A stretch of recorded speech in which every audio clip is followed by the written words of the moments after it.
Bah, how you doing? I'm doing okay. This your intro. It's a very scary intro. It's very scary. Yeah, but is your life so not all about athletics? Yeah, it's true indeed. Since my school days, athletics has really made me whom I am today.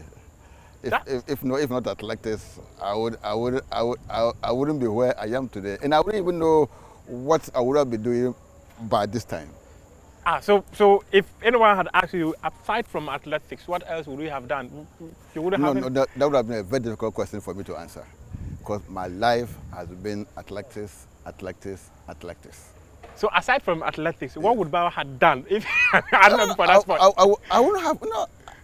I wouldn't have any idea, because right from my school days, I was a serious athlete in my school. Even before I went to Ghana school, I was an athlete. Through the athletics that I was given scholarship to go to Ghana school. Through athletics that Mr. B.T. Bawah saw me and brought me to prisons. Through athletics that I got to University of Ghana. Through athletics that I got to Sports Authority. And through athletics that I'm here today. So everything of my life is athletics. So you don't have anything else? I don't have a place to go. But tell us your life beginning. How was it like? Initially it was pretty tough. Growing up in Tamale with my dad, who was doing very good initially, but later stages wasn't doing too well, so I had to live with friends. I actually attended Catholic school, St. Peter's Primary in Tamale.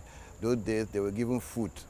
We go to school, they would prepare food for you, and I had a lot of good friends like Amaliga, Dominic Derry, Grigor Derry. They were all Catholics. So it was just a divine that I didn't become a Catholic. Because I grew up with Catholic friends.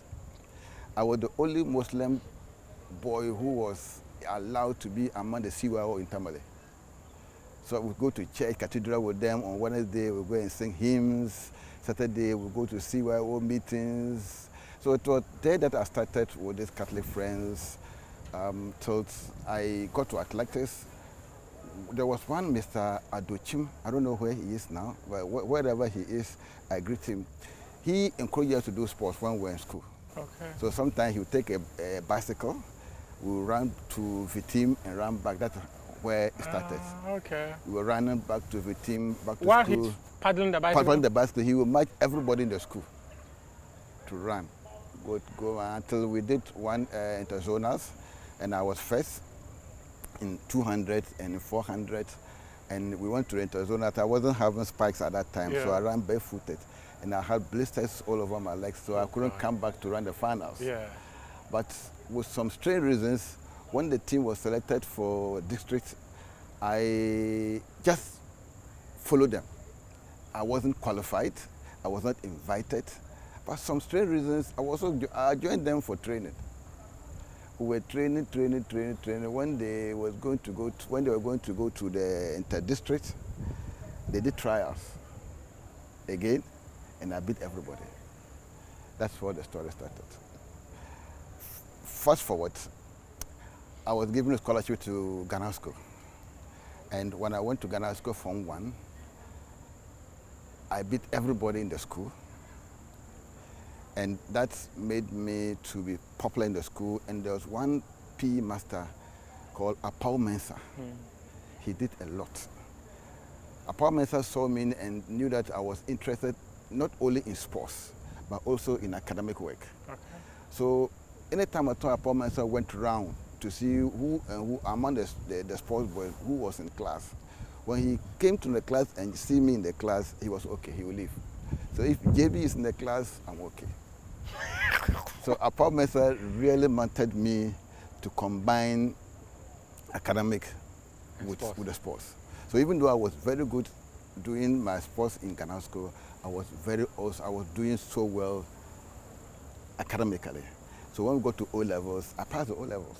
It was a real thing that you see a sports person who was doing very well, has so many records in Tamale. I was even a national athlete, passing the O levels. So my initials, I wanted to go to Tamasco, but my headmaster said no, they are coming back to Ghana school.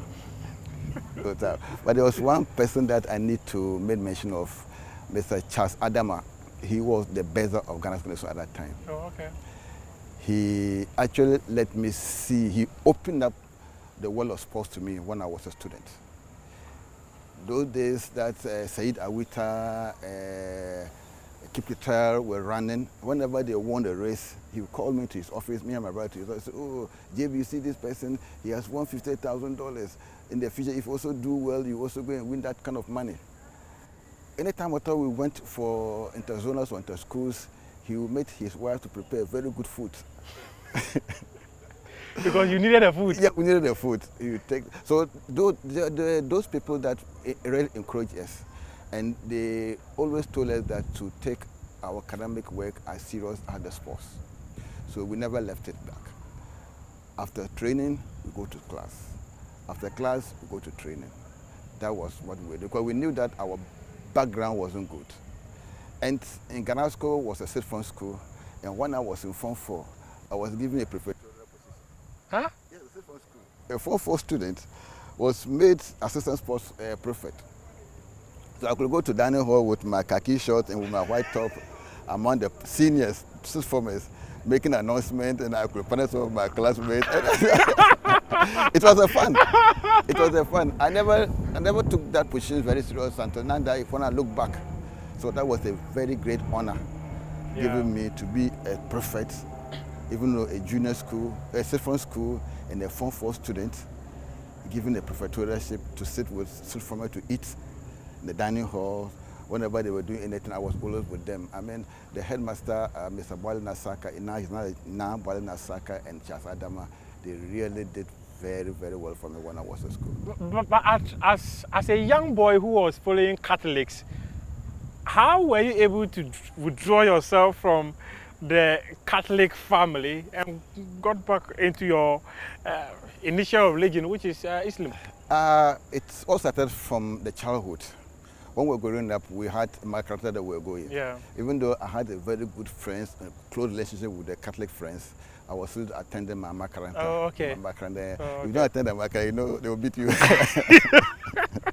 Now that you collect. You collect it. So I was always have good friends, Catholic good friends, and I was also attending my makaranta. And I was also observing my prayers. Oh, okay. That went as far as I started getting close Muslim friends when I was in sixth form. Oh, really? Yes, yes. Oh, then you should just be a Catholic. Then you there with the rosary, right? So it took me that long. Wow. Yeah, it took me that long. Even though I was close to my classmates in Ghana school, Osman, a Wounded Lion, Paul Napare, who was a very I Wounded Lion is a nickname. It's just a nickname. those days we had them in secondary school, yeah. Yes, secondary school. And I had a very good Christian friends, like Paul, one guy called Paul Napare, we still talk. He's a very good Christian friend. Okay. No, he gave me certain advices when I was in school, and I still appreciate what he told me in school. Anytime I thought I met, I mentioned it to him that what you told me. What were some of them? No, I don't want to mention it. Just say one, just mention one thing. No, you know, when you are in school and you are so famous, because I was very famous in Ghana school, and things were not too difficult for us. We were trying to do some small bad things, trying to go and see fowls running about. Oh, but those ones are normal stories. I killed the fowls and then those JB, no, come. Why have you killed that fowl?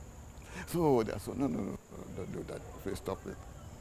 Those childhood stories are there. But it's rarely you see your mates who will call you to chastise you for doing something bad. Because those things, you know, those things were not actually good things. But no, he just called me. Paul Napa just called me to my dormitory and told me that, Bawah, JB, something like that. So you were called JB in school? Yeah, I was called JB. I was still called JB. The Bawah became so unanimous in the southern sector. But when I go to Tamale... So what's the JB? The full meaning no, of JB means Jabla in Dagbani. Oh, okay, okay. Jabla, yeah. JB. So yeah. In the northern or in Tamale... yeah, like the younger twin. No, just a twin. Just a twin? Yeah, so every twin is called JB. Yeah, oh, okay. But because we were doing sports, our JB dominates. So if you hear JB from Ghana school, twin they are referring to us. Okay. So, So you're a twin brother, right? yes, I'm a twin. I'm a proud twin. I'm the younger brother of twins. Oh, you see? So you're my younger brother. That's why I'm actually called Nabila. Okay. Yeah, the Nabila is from there. From there, okay. Yeah, Okay. so you know, from a part of the country, you are known as the younger brother of twins. So the accounts will say Tewia. In the one they call it Juna. So that's basically. Oh, so I was born a twin and I'm still a twin. Why didn't this with your twin brother? Yeah, we were doing sports together. In Canasco, we were doing our 4x4 was very special. You know, people came out with all sort of wild stories that sometimes we were going to change our race. We never change races. Because we're looking for you're that. a carbon copy of each other. I remember the last time I met him, I was like, is this Bawah or his brother? Despite how long I've known you, when I see him, I still get confused. We never change races. Some people think that maybe when it's time for him to run, I will come and run for him. No, we never did that. You're too identical, so it makes it very difficult for people to actually identify you. No, we never did, but we are pretty very close. So how did some of the things you said they were bad that you did, how did that mold you to become a much better person?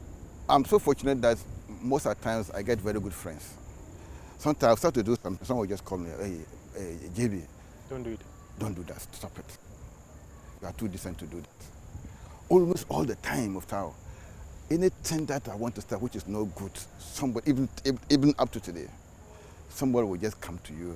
Either he called me JB, that is senior JB, that he knows me in school. Yeah. He's called JB, he's my colleague. He's called me Fuseini, he knows me from home. If he called me Bawah, then he knows me from Southern Ghana. Oh, okay.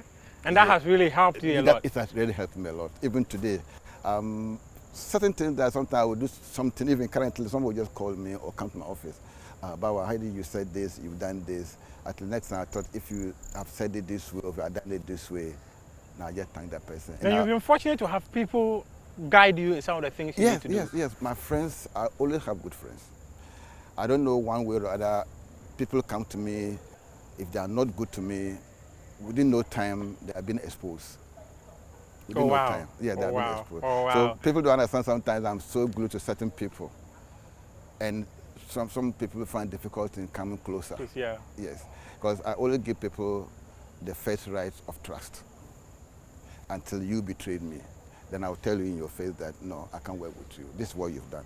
I've given you opportunity to do ABC for me, but look at how you have betrayed me.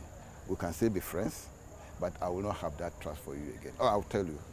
Wow. At what point did you move from being an athlete and get into the administration of athletics? Everything happened, should I say, by divine direction. When I was just living at athletics around 2007, 2008, there was a competition in Benin that Ghana was supposed to go. And we went to Elwak, was one, Richard Ajapon, and Christopher Mankra. We decided said, okay, let's try and send a team to Cote d'Ivoire, to Benin, Cotonou for a race. So what do we do? So Richard Ajapon contributed 1,000 Ghana or $1,000, and Mrs. O'Krine, who was a safety officer. Then we went to Sandy Osajima. He was the chairman at that time.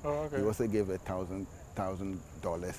We gathered all the monies. We gathered the national team. We took the team to Cote d'Ivoire, Cotonou, Benin.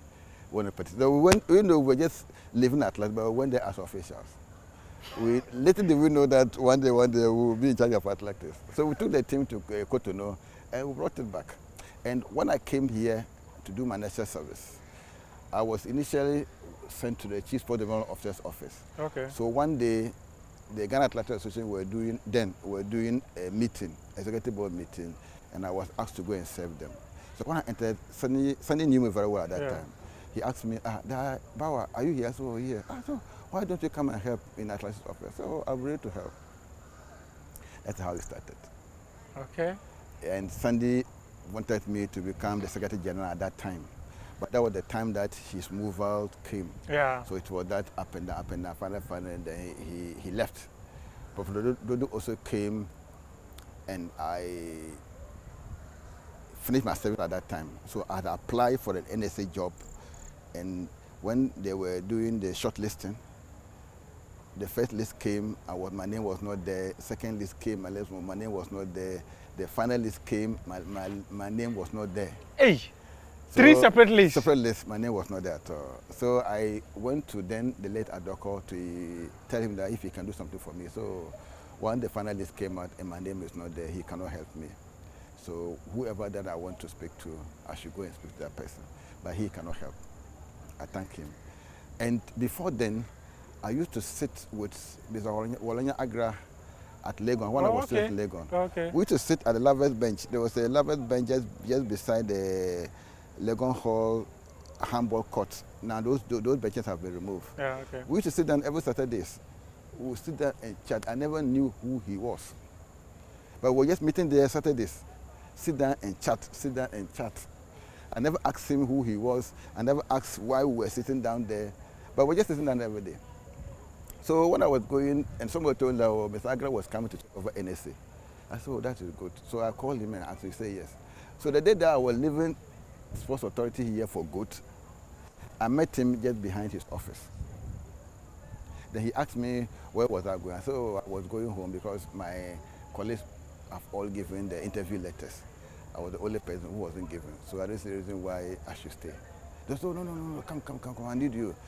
Then he called for the human resource officer, who was one, Auntie Mary. The Auntie Mary also said he wasn't there, so he refused to give him the letter. He made the assistant give him the invitation letter for the interview. Oh, okay. The interview was supposed to be on the next Tuesday. That was Friday. So I was supposed to have an interview on the next Tuesday. When I went to the next Tuesday interview, just here at the media center here, I spent almost 2 hours in the meeting. When the results came, I had the highest mark. I have 48%, 48 over 50%. You wrote an exam? No, it was just an interview. Okay. Yes, okay. Yes. I had the highest mark, 48 over 50. So he called me one day, oh, I'm proud of you. I don't know why he was telling me he was proud of me. Then he said that the interview came, I had a very good mark. So he was trying to send me to Tamale. No, he first of all asked the question that among us, those who were employed at that time, who wanted to go to the regions to develop sports. I was the only person who opted to go to the regions. Then he said, okay, he will send me to Tamale as the RSDO, then RSDO, the Sport Development Office. I said, fine, I will go. He gave me a letter. The day that I was supposed to report to Tamale, that was the day the letter was revoked. So that is why I stayed in Accra. Why was the letter revoked? There was a lot of agitations. A lot. People didn't agree that I should be the regional sport development officer. So new, a lot of confusion. Oh, the history of when did you come? When did you come?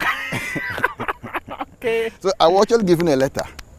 The day that I was supposed to leave Accra for Tamale to assume my new office day, that was the day that letter was revoked. So I was given an option. Either I want to stay in Tamale, I want to still go to Tamale, or I said the NSA job is a winner-take-all job. It's the boss that determines everything. So even though if I have experience that how to develop the sports up north there, I wouldn't have the opportunity. I would rather stay in Accra. I stayed in Accra for 6 months without doing anything. Wow. Yes, still I got to athletics. How would you describe that period? The period was tough. I could come walk around the NSA, sit around and go home. Come walk around, sit, find any place because I wasn't having an office. What time was this? That was between 2010, January 2010 to June 2010. I'll just walk around, come and sit around, walk around and close, sit, walk around and close. But there was no real work for me until there was an issue in athletics. The judge, Osafuaje, was having an issue with that, so he was removed. Okay. And I was asked to go and be caretaker in athletics. That was the initial idea why I had gone through. I was given the job in athletics. I should go and take care of the office for them to look for a substantive person to come out of place, to come and take over. So I didn't go there as the substantive secretary general. I went there as a caretaker.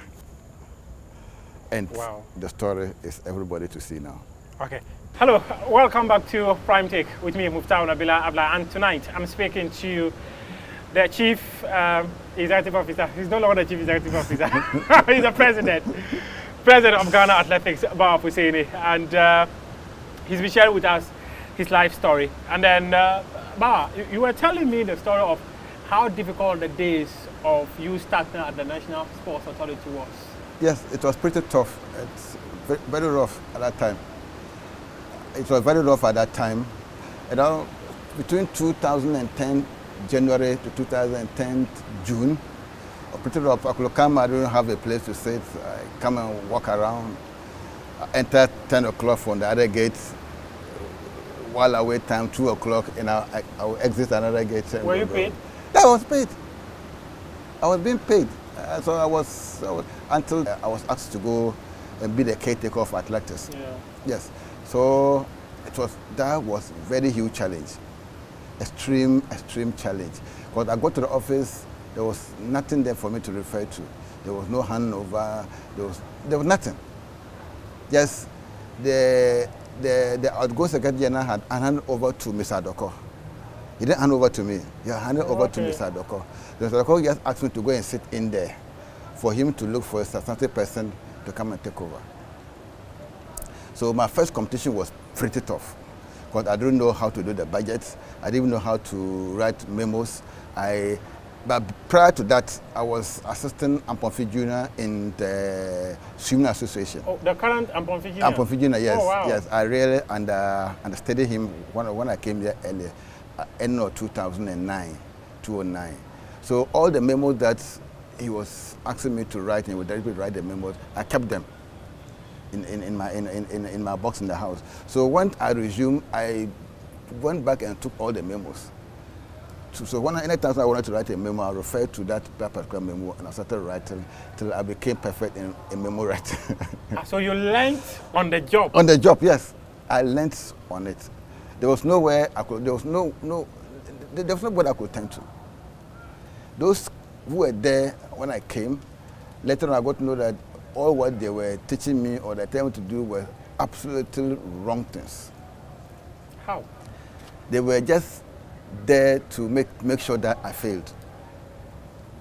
One critical example was that I was to do a budget for the African Championship. I called the then chief coach to come and help me do the budget. Everything that the man asked me to write in that budget, when we go to Mr. Doko's side to go and defend it, he was actually pointing to those things as errors in the budget. And there was one particular issue that I stood on that saved me. Because when I went to Mauritius for African Championship in 2006, the athletes were given progressive bonuses. But when I wanted to add this into that budget, he said, no, what Sandy did was wrong. Sandy didn't do anything. I said, I was there when Sandy was given athletes vitamin, American cancer, so many of them were given progressive bonuses. When they progressed from one state to another state, they were given bonuses. Why don't you want me to add that bonuses onto the budget? So the athlete can also buy. So no, that was wrong. I refused. And I still kept it there. He found ways to Mr. Doko's office and made Mr. Doko to remove it from the letter that were moving from the NSA to the ministry. By the memo that I wrote to him, it was included. They went, fast forward, they went to the championship in Kenya. He was the same person who went and told the athlete that I don't know anything, I didn't add progressive bonus into the budget. Was that deliberate? Yes, it's deliberate. So the athletes were furious. Geza, Aziz, maybe if you have time, if you get time, you can call them, they will corroborate it. So they came. When they arrived on that day, all of them marched to Mr. Agra's office. Mr. Agra told them that is the athletic issue. It was Bawah who did the budget, so they should go and ask Bawah. So I was giving marching orders to one of the corporate bosses up here. And thankfully that I work with Professor Dodo.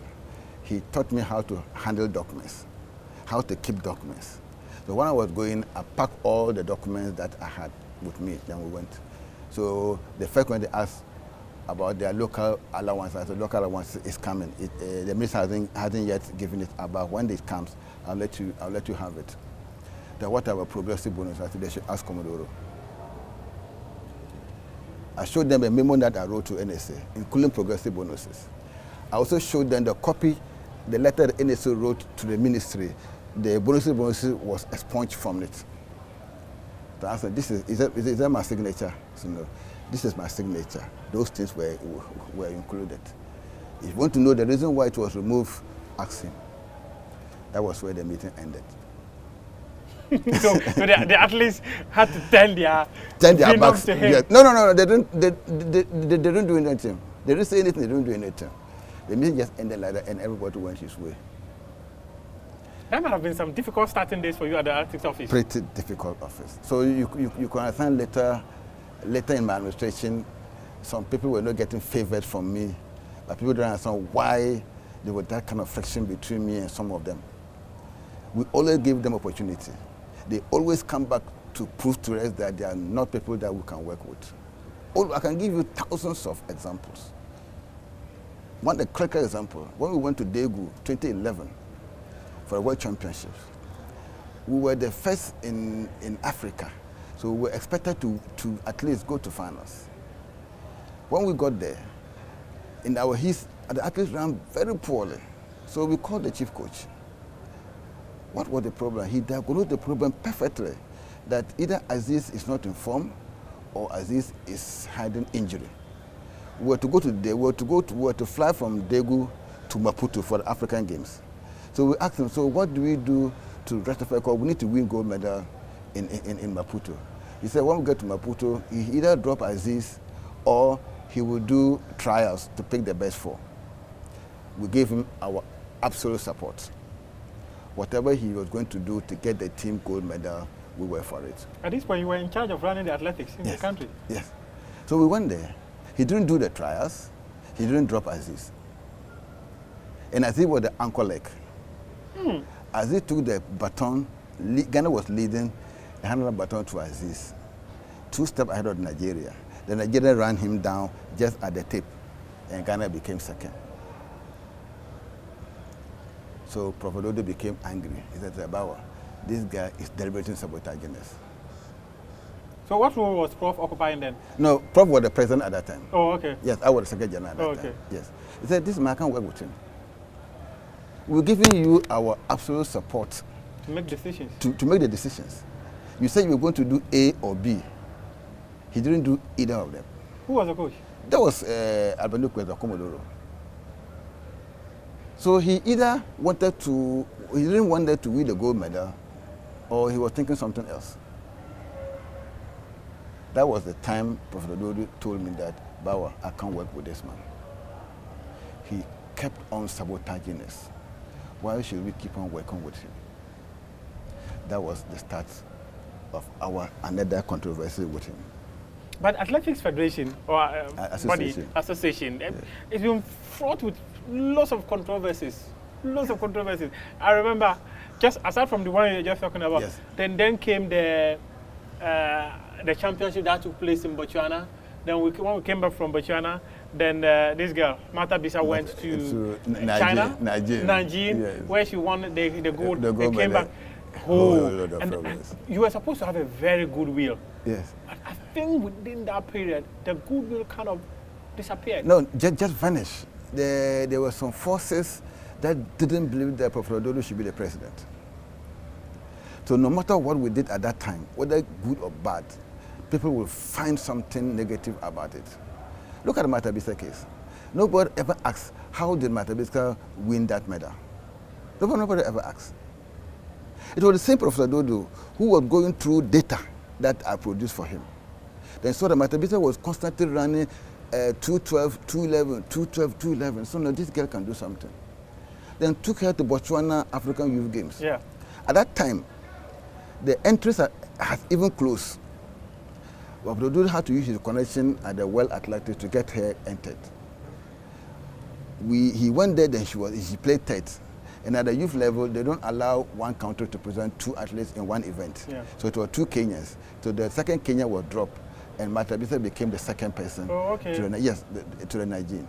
When they came back to Nigeria, they took her from Kumasi to Accra, camped her in Accra, under one Professor Yandok was training her. And in order to prepare her for the Nigerian, Prododo took her to the Commonwealth Games in Glasgow, 2014. The bashings. But he knew what he was doing. He took her again to the African Championship in Marrakesh, Morocco. Even though she didn't do well, but she kept on improving her time. But he was preparing her for the Nigerian. For the big one. For the big one. When he got to Nigerian, he won. Nobody ever asked how did he win. And when she was going to the Nigerian, she had her per diem still with Professor Dodo around $3,500 or so. Professor Dodo. Professor Dodo gave her a laptop to study so that he was going to give her a scholarship to go to the US. When we came, the controversy started at the airport. A group of people has come from Kumasi. They already arranged to take her from the airport to Happy FM to go and do interview. The association has also organized with Joy FM for an interview, first interview. I remember. So that confusion started there. Whether she was going to the Joy FM or she was going to Happy FM. So at that time, I was the secretary. So my brother came to... Filipino was the secretary, right? No, one Dominic Kankam. Oh, yeah, Dominic Kankam, yeah. Yes. So at the airport, what I saw at the airport, my brother came to pick me. I said, he spoke that to me. Teacher, let's go, this is trouble. Yeah. We just left. So I don't know how they married her, and the girl went and slept with Professor Dodo for 2 days. Professor Dodo told her that she wanted to send her to the presidency to meet President John Mahama. Yeah. So he organized. At that time he was a presidential staffer. He organized it with the then minister was Mahama Yaraga. Yeah. He organized with them. That was where another trouble started. About the 10,000 Ghana cedis. Professor Dodo wanted to spend the girl 10,000 Ghana cedis. Yeah. And then what 10,000 Ghana cedis? And that has changed so many stories. The story developed legs, head, tails. You didn't even know what was the actual problem. But the 10,000 Ghana cedis the ex-president Mama gave her, they went to Afrikiko to eat. The money was still with Richard Akokovi. And the mother asked for the money. Richard called Prodo, the money is with me. So give it to the girl. It's the girl's money. It's not our money. So you give it to her. At that time, Prof had already secured scholarship for her to go to US. So Prof came there to advise the mother that they should keep some of the money in the bank so that when she's going to the school, they can give to her as a pocket money to go to school. The man, according to the story, the mother said, no, they are not going to put the money in the bank. The money is for them. So they are going to spend the money the way they want it. Then he left. Somebody overheard the woman talking to Prof Dodo and quickly called Happy FM. So Happy FM connected the woman there to speak. So the woman also said that also your first cannot go to buy, your first cannot go to buy. It's kind of the scar, and to be able to nobody can show you what we're going to use the money for. That was the story, and the story blew up. I remember BBC were interested in this story. BBC came to investigate it for 2 good years. But they didn't do the story. No, they couldn't do the story. Because the story, at the end of the story, it was false. 2 years, BBC interviewed, 2 years. The girl came to... Pierre said was. Yes. Pierre was so interested. So interested in that. Story, they came to Ghana here, did the interviews, and interviewed a lot of people, including former athletes, former executives. They had 2 shadows meeting interview with me, but it never came because we were exchanging emails. The emails, we changed email for 2 years. BBC did a story, investigation story on that, for 2 years. Did that issue affect the Ghana athletics? Seriously. It affected us seriously. People used it, even this court case was just part of it. Yeah, the court case. Yes, it was just part of it. It affected us seriously. But I would have wished the girl should have stood on her ground to tell the truth. Because nobody had ever asked her any money. The scholarship that we're offering her was real scholarship. That was the same scholarship that John Mahama at that time, the President Mahama at that time, made mention in Parliament. They thought what John Mahama mentioned in Parliament was different from what Athletics Association was giving her. Before the President goes to speak, the minister feed the President. Yeah. So we also feed the minister what the plan that the association have for her. She also have a scholarship. So through that, the President mentioned it in Parliament. So people thought that was a different scholarship. They thought it was the President who was giving her a scholarship. You see, so when that scholarship issue came up, that was where Nathan Ato did the story. It turned another issue.